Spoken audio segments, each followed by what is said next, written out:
Sabotsy fa 17 volana novambra 2024 miaraba topokilasy tomboko vavy tonga soa ato anatin'ny fotoanany fampalalam-baovao MBS.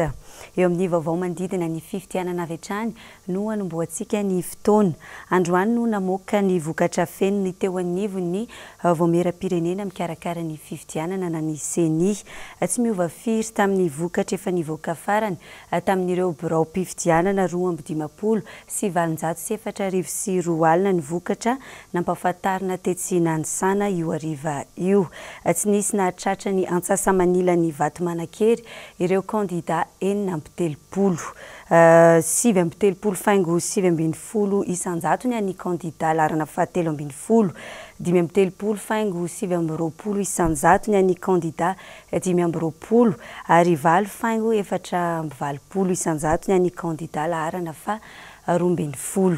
Araka izany dia efa vonina hiatrika avy hatrany ny fihodinana faharoa amin'ny fifidianana ho filohan'ny Repoblika ny kandida Marc Ravalomanana. Nitsidika ny faritry Alaotra Mangoro ny tenany androany mba hisaotra ireo mpifidy tao amin'ity faritra ity izay anisany nahazahoany salanisa tsara. Nambarany fa atsangana ny K25 na ny komity manohana ny laharana fa 520. Dina Razafy Manotrina ary no mitatitra antsika izay vaovao izay. Toerana voalohany hotsidian'ny kandida Marc Ravalomanana ny Alaotra Mangoro taorian'ny fahavitany fifidianana filoham-pirenena fihodinana voalohany ny 7 novambra 2024 lasa teo. Tonga nisaotra sy nakasitraka ireo vahoaka marobe nifidy azy tamin'ny salan'Isambato ambony dia ambony ny kandida laharana fa 520. Fotoana moa io ny nohony dada ny filanimpon'ny indray ao amin'ireo distrika 5 mandrafitra ny faritra. Efa fantatra ihany koa ny tsy maintsy irosoana amin'ny fihodinana faharoa amin'ny fifidianana filohan'ny Repoblika ka nanambarany ny kandida Marc Ravalomanana amin'ny fahavononany hiatrika izany sy bata amin'ny fandresena mazava ao arian'ny datany 9 Desambra 2022. Tena faly dia zay fifaliana izay no rahantsika miony eto androany. Zay fifaliana izay no ampitaiko aminareo hoe tsy zaho rery fa nivoaka malagasy ray manontolo dia miaraba antsika hoe lasitsika fa tsy mihemindritsony fa tena azotsika. Fa ianareo atya Alaotra Mangoro anisany nahazo voalohany dia zay mba tonga anisany nahazo voalohany ianareo. Efa nitsahatra zay ilay fanitsana fa tsy maintsy misy ny dingana any amin'ny 2e tour vonona ny amin'izany tsika izay matahotra nareo.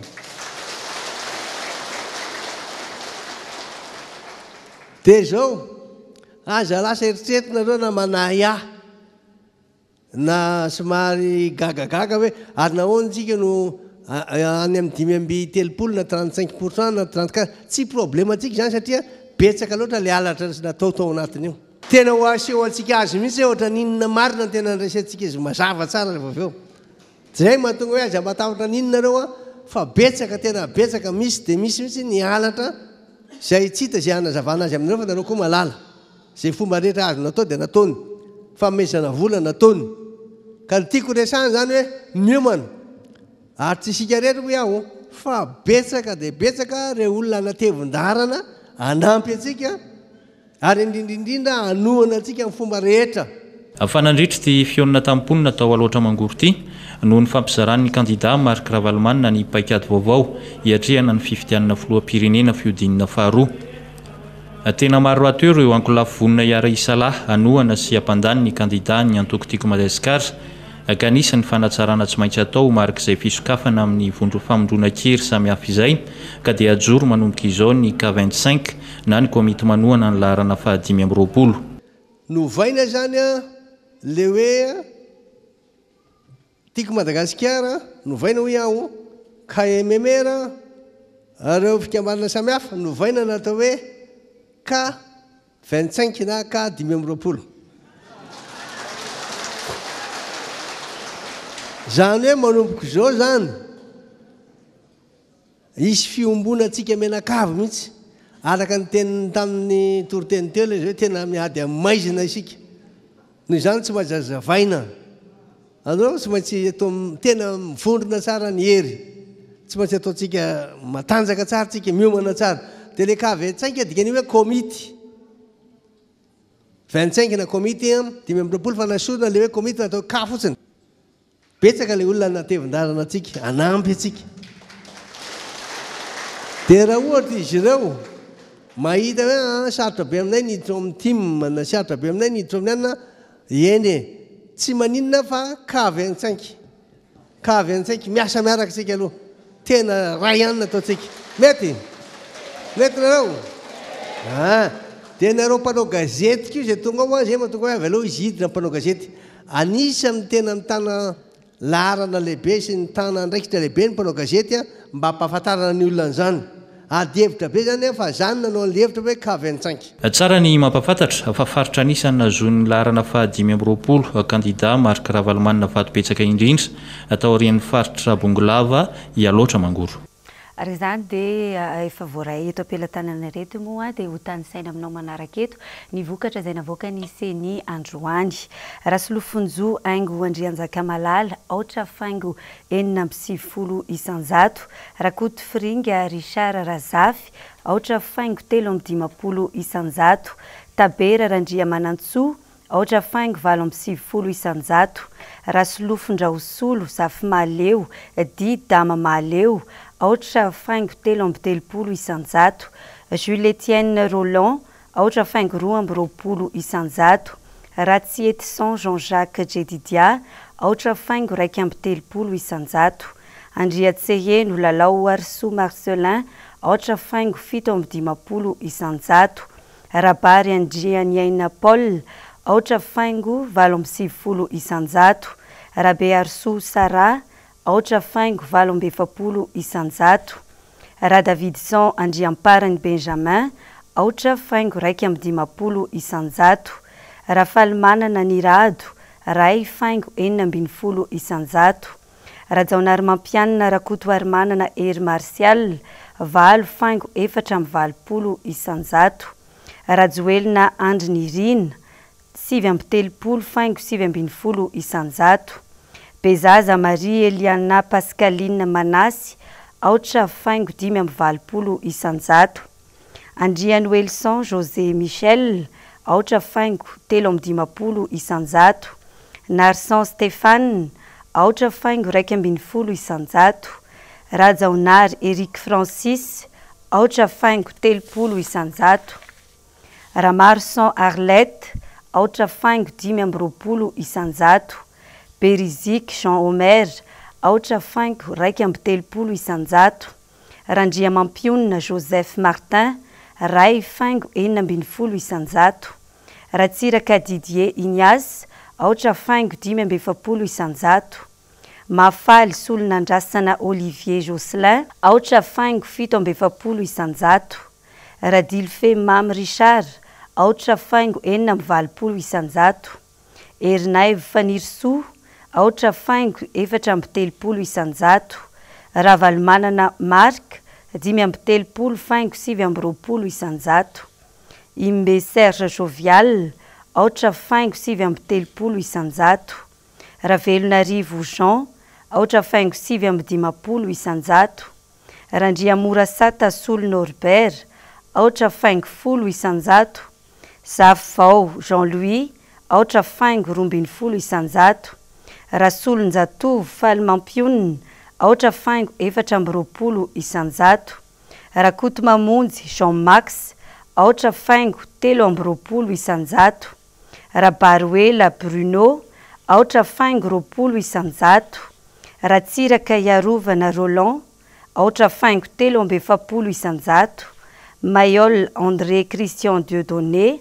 ray faingo 720 isanjato Robe Manana Rivo Manantsoa Orlando aotra faingo 720 isanjato ary Rasolo Vohangy Roseline Emma aotra faingo 720 isanjato. Hotohizantsika eo amin'ny vaovaon'ny fahasalamana kosa ary ny vaovao. tsy mitsambitombo ireo zaza voan'ny aretina akitrotro ankehitriny ary manomboka miamahazo vahana ny fifampiparitany aretina. Mahatratra 2 arivo mahery ireo tranga voaray teto Analamanga 2 volana lasa izay ary 700 arivo amin'ireo dia teto Antananarivo renivohitra avokoa. Hoen'ny etsy amin'ny hôpitaly zazakely etsy Antsaralalàna 9 farafahakeliny ireo zaza voan'ny kitrotro raisina isan'andro. Ny tsy fahazotoan'ny olona manao vaksiny no isan'ny antony mampianaka ity aretina ity ankehitriny. Edena Eliano mitatitra ny vaovao. Tafakatra 5,7 arivo ankehitriny ireo voan'ny kitrotro eto Madagasikara raha nitatitra voaray avy eo anivy Ministeran'ny Fahasalamam-bahoaka. 2 arivo mahery amin'ireo no hita eto amin'ny faritra Analamanga. Mifindra amin'ny alalan'ny fifampikasoana no isan'ny mahatonga ny fiparitany ity aretina ity, fa akorizay dia eo ihany koa ny tsy fanaovana vaksiny ara-dalàna hiadina amin'ny kitrotro. Ny antony aloha angamba dia eo amin'ilay resaka fisorohana ihany dia ny vaksiny. Be da be ny olona tsy manao vaksiny. Fantatra ihany koa fa tsy ny eto Analamanga irery ihany no lasibatra amin'ity aretina kitrotro ity, fa ireo any amin'ny faritra ihany koa toy ny any amin'ny faritra Ambatondrazaka sy Antsirabe. Maro ny aretina hafa teraky ny tsy fahavitana vaksiny kitrotro toy ny fahajambana, ny areti-pisefona, ny areti-pivalanana sy ny maro hafa. Ho an'ny eto amin'ny hôpitaly zazakely eto Tsaralalàna, mahatratra 9 isan'andro ireo zaza voan'ny kitrotro tsaboiny eto. Ireo zaza mbola latsaky ny herintaona no tena lasibatra ao anatin'izany. Maro ireo fambara hita amin'ny zaza voan'ny kitrotro. Ny voalohany aloha dia mafana izy, misy hafanana be ny zazakely zany hoe anatin'ny atao hoe période d'incubation, zany hoe mbola tsy mivoaka le aretina zany soritra. Nefa misy soritra aretina ihany fa memenamena ny masony.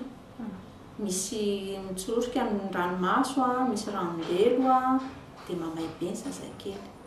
Zay zany aloha anisan'ny soritra aretina. Dia rehefa avy eo mivoaka amin'izay le mandrotsorotsy izy tsika amin'ny vantana.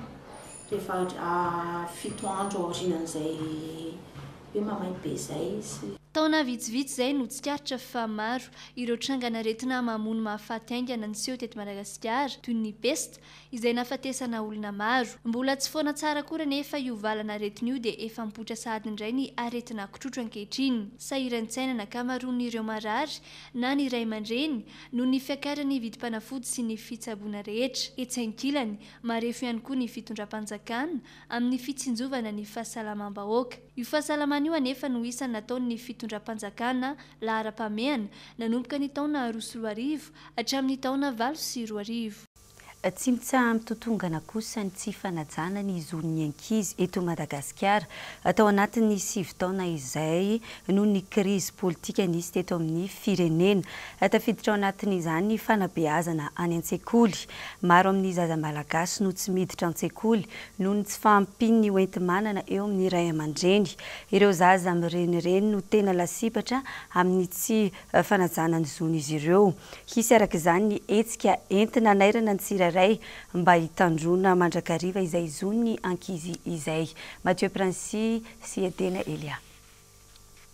Fehery manoloana ny toedrarà misy eto amin'ny firenena ny akamaroan'ny zaza malagasy. Ao ireo tsy miditra an-tsekoly intsony noho ny tsy fisiany hoenti-manana hiatrehana ny taom-pianarana manontolo. Ireo zaza amin'irenireny an-dalambe no tena hiaran'ity tsy fanajana zo ity.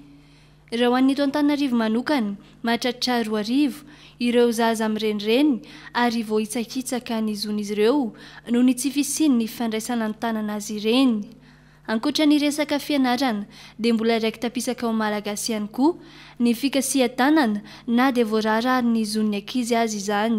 Amin'izao fotoana izao aloha zany ny resaka fikasihan-tanana ankizy satria ataontsika hoe efa ao anatin'ny fiainana andavanandro ny malagasy mihitsy izay eritreretintsika hoe efa mandeha ho azy zany. Tena raha vao mana be dia ankizy dia tonga dia kasihan-tanana ny ankizy na any am-pianarana na ny trano na eny amin'ny fiarahamonina rehetrarehetra eny. Izay zany no tena hita hoe efa fiainana andavanandro ny malagasy mihitsy. Tao anatin'ny fanadihadiana izay nataon'ny Nations Unies dia miteny izy hoe 7.20 isan-jaton'ny malagasy dia milaza fa efa voankazo tanana daholo ary eritreretin' zareo fa normal zany. Samy tompona andraikitra daholo ny rehetra manoloana ny fiarovana ny zon'ny ankizy. Miainga any amin'ilay ankizy zany ao ihany koa ireo ray aman-dreny ny manodidina ary indrindra ny fitondram-panjakana. Ny tsy fahafantarana ireo zo ireo na fahanainina tsy mahafantatra no isan'ny mbola sakana treto. Tsy afaka mitenitsika hoe ny ray aman-dreny ny tena tsy manaja ny zon'ny ankizy na hoe ny ankizy ny tena tsy manaja ny zon'ny ankizy na ny fanjakana na iza fa samy tompona ndraikitra ny tsirairay. Ny tena sakana mahatonga nisy io tsy ho voaharo dia ny tsy fahafantarana. Omarina ny talata 20 novambra sy ny alarobia 20 novambra izao ny fankalazana ny fahatsiarovana ny fifanaovan-tsony ny fifanarahana iraisam-pirenena momba ny ankizy etsy Mahamasina. Lafim-baovao hafa kosa indray fokontany iray indray nandehana ny mpanao gazetinay tamin'ity androany ity ny tetsy amin'ny fokontany Volontsara Ambanidia anisan'ny mampitaraina ny mponina eny toerana ny tsy fisian'ny asa eo ihany koa ny fiakaran'ny vidim-piainana nefa tsy maharaka izany ny fidiram-bola. Andeha hoarantsika ato anatin'ity fanadihadiana ity ary ny fiatrehan'ireo olona eny amin'ny fokontany ny fiainana andavanandrony. Jessica Miray sy Manora Andriamalala. Efa maro amin'ny fokontany eto Andrenivohitra no tetezinay teto amin'ny sampana fampahalalam-baovao ny MBS. Raha ny fiakaran'ny rano rehefa amin'ny vanim-potoana ny fahavaratra toy izao no tena anisan'ny mampitaraina ny mponina indrindra eny amin'ny faritra ambany tanàna dia manana mampitaraina azy ihany koa ny eny amin'ny fokontany iray nandehananay androany. Fokontany Volontsara Ambanidia ao amin'ny boriboritany faharoa. Ny tsy fisian'ny asa no tena mampikaikaika ny mponina ety. Saika hampanasa lamba, patsaka rano ary manano tena avokoa ny vehivavy sendranay androany. Tsy misy ny asa. Ny fiainana nefa tsy mitsaha miakatra. Hoatran'ny fitarainan'ireo olona ny tafatafa taminay. Za manana tena dia ny vadiko efa maty. Dia le zanako faravavy koa maty koa ny vadiny. Dia anay zany efa mianaka ny ao an-trano mamely tena anay dia mitady ny hoanina an'io, mitady ny hoanina rapiso izay. Fidiram-bola tsisy fa dia manao izay hitana foana isan'andro izay le izy. Ny olana tena iainanay andavanandro tompoko dia ny asa dia eo amin'ny fitadiavana zany tsy misy fitadiavana mihitsy. Ny fatsana fianarana ankizy. Fidiram-bolako tompoko dia manasa lamba ny hanina androany dia davina androany. Dia fiatsehana ny andavanandro zany dia izay hita eo ny atao. 7 mianaka izay 5 mizaza dia izay mivady. Izy tsy manana antonasa fa samy manao izay ahitana ohatra izany. Ny olana alehako andavanandro zany dia eo amin'ny tsy fahasalamana ray. Dia le olona lehibe efa antitra zany tokony mba omena asa zay zany mba angatahanay. Mila asa zay tokony sahaza azy zany. Fidiram-bolako zako zany zao matsaka rano, manasa lamba zany ny asako. Dia mba mila tsy ampy zany le vola miditra ny tena marina dia izay mba angatahanay. Ny tsy fampim-bola aloha dia izay ny tena olana. Ny vidina vary misonitra. Dia le vola zany tsisy izay ny tena olana. Tsisy ankoatran'izay. Ny asako izao tsisy satria be amitsy. Miandry ny isam-bolana isaky ny le 18. Izay izao ny ahako. Za tsy miasa.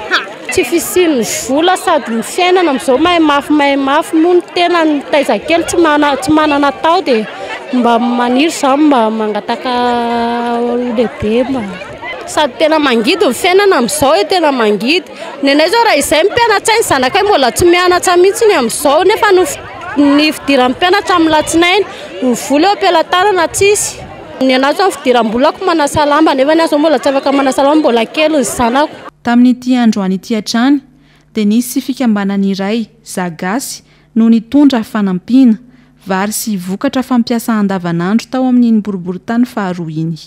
Le izy napetraka anay sabotsy fifanampiana ho fifampitezana satria very ny asan'ny fiarahamonitsika dia ho fifampitezana ho fifampitsinjovana dia manao an'izao hetsika izao zay isaka sabotsy tsy voatery fizarana ihany no atao fa ny fampandraisana andraikitra ny olona ao anatin'ny fiarahamonina na ny resaka fahasalamana, ny resaka fahadiovana dia ezahana ny amerenana an'izay indrindra fa ny fandriampahalemana fampandraisana andraikitra ny tanora amin'ireny faritra ireny. Miandrandra izay mety ho filoham-pirenena lany eto araka izany ireto mponina ireto mba hijerena manokana izay tena lahara-mpahamihana ho azy tahaka ny fijerena ny fanomezana asa, ny fandriam-pahalemana fa indrindra ny fampiakarana indray ny sandam-bola mba hahafahany fa efa mividiny tsiraray miakatra ihany koa.